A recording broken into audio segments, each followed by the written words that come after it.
Bonjour mes amis, en amour, ne pas avoir peur d'être aimé par une personne. C'est vrai que ça peut être paradoxal, mais quelquefois nous pouvons avoir peur de notre bonheur, nous pouvons avoir peur de ce que nous désirons euh, pour diverses raisons et nous pouvons nous retrouver dans cette, je dirais, ambivalence où nous cherchons quelque chose, nous cherchons à aimer, à être aimé, et fin de compte, quand ça nous arrive, eh bien, nous craignons, nous faisons marche arrière, et ça, et c'est un comportement qui peut être paradoxal, qui nous pose des questions. Et si j'aborde ce sujet aujourd'hui, c'est parce que j'accompagnais une personne il y a peu qui avait vécu une vie sentimentale qui n'était pas facile. Elle rêvait de rencontrer quelqu'un qui soit ouvert, qui ait envie de s'engager avec elle, qui l'aime, qui soit respectueux. Voilà, elle avait des attentes, des valeurs qu'elle cherchait chez une personne. Et elle tombait toujours juste sur des gens qui avaient été manipulateurs dans son histoire, où elle donnait trop et elle recevait peu. Et là, elle rencontre quelqu'un, et c'est un peu tout le contraire des gens qu'elle rencontrait, une personne qui a envie de faire avec elle, une personne qui l'aime, qui est attirée, qui a envie de construire un bonheur à deux. Et là, elle se sent euh, peureuse, elle sent une peur, une crainte, elle recule. Et bien sûr, vous connaissez le jeu, hein, cours après moi que je t'attrape, comme on dit. Plus elle recule et plus l'autre qui l'aime, fin de compte, a envie de donner. Fin de compte, les rôles ont un peu changé. Elle se retrouve comme par miroir. Elle voit chez l'autre le comportement qu'elle avait avant. Alors oui, si notre inconscient, notre enfant intérieur recule souvent, paradoxalement, euh, et qu'il a peur de son bonheur, c'est que oui, on peut craindre quand on a notre désir qui va se réaliser, parce que c'est toujours la peur de souffrir.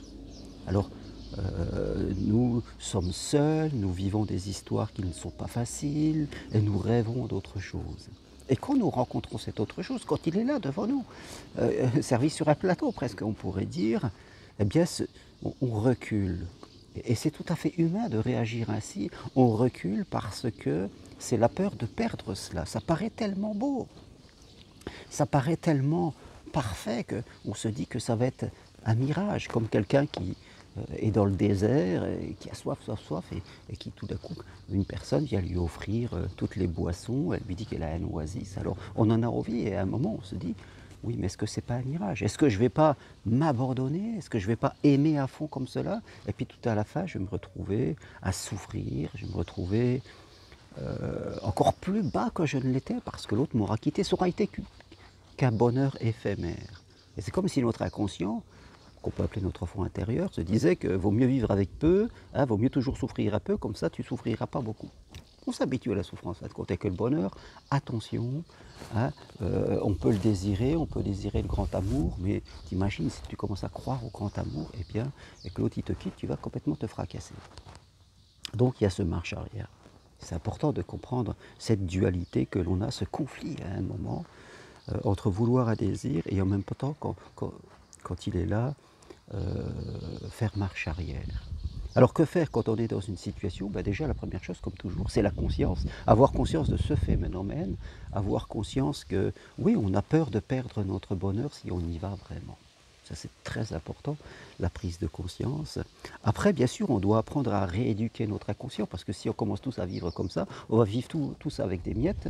Et puis ceux qui ne penseront pas comme ça, ils auront le gâteau, comme on dit. Hein, et on sera là en train de les jalouser, alors que c'est nous-mêmes qui nous refusons le gâteau quand il se présente. Donc il faut prendre notre place, il faut apprendre, tout est toujours basé sur l'estime de soi, la façon de communiquer, il faut prendre notre place, il faut prendre notre bonheur, et le vivre totalement et tout faire à deux pour que ça fonctionne. Et si on est dans cette ouverture du cœur, si on est dans cette ouverture d'esprit, ça fonctionne. C'est vrai que le risque d'avoir une autre rupture, il existe, ça peut arriver, mais on développe sa foi, c'est-à-dire même si ça arrive, on rebondit. Vous voyez, une fois qu'on est dans cette souplesse, eh bien, qu'on n'est plus dans la peur, parce que la peur attire le danger. Vous savez, quand on est dans la peur, on crée souvent ce qu'on ne veut pas quelque part, et quand on doit travailler sa confiance, son estime de soi, sa foi presque en l'amour, eh bien, les choses fonctionnent mieux. Je crois que en ce moment, l'amour est bien un des seuls piliers qui reste là indépendamment de tout. Eh bien, il faut travailler sur soi, il faut progresser, il faut avancer, il faut savoir ce que l'on veut, il faut savoir ce que l'on ne veut pas, apprendre à communiquer. L'amour, c'est la communication corps-esprit. Il faut apprendre à dire les choses, ne pas attendre que l'autre les devine. Il faut apprendre à exprimer ses besoins et comprendre ceux de l'autre. Il faut apprendre à demander, à offrir, savoir demander pour soi, savoir offrir à l'autre et laisser l'autre nous offrir, ne pas vouloir tout faire soi-même. Voilà, c'est vraiment cette ouverture. Et quand on est dans cette ouverture, eh bien, tout va mieux, tout est plus fluide, et l'amour, on n'a plus besoin d'en avoir peur. L'amour n'est pas là pour avoir peur. Avoir peur de l'amour, c'est anti-spirituel. C'est le contraire, ça, je veux dire, de l'ouverture, c'est la fermeture. Donc, si vous êtes dans cette situation, eh bien, prenez conscience de ce phénomène et décidez de progresser pour pouvoir le dépasser, pour pouvoir vivre l'amour qui est là pour vous. Vous ne volez rien à personne, il est là, c'est votre amour à vous, c'est ce que l'univers vous offre, alors surtout ne pas le rejeter, parce que sinon pour vous, ça sera la porte de la solitude et de la souffrance. Voilà, si vous voulez aller plus loin, ben vous savez, prenez rendez-vous avec moi, Skype, WhatsApp, à distance de chez vous. Pour me contacter, allez sur mon site germaironcari.com où vous pouvez m'envoyer un SMS au 06 50 22 56 15. On se prend un rendez-vous, on fait le point de votre situation et je vous apporterai des clés d'évolution. Investissez sur vous, la vie, c'est pas fait pour vivre dans la peur. Voilà. Merci à vous les amis, à bientôt, au revoir.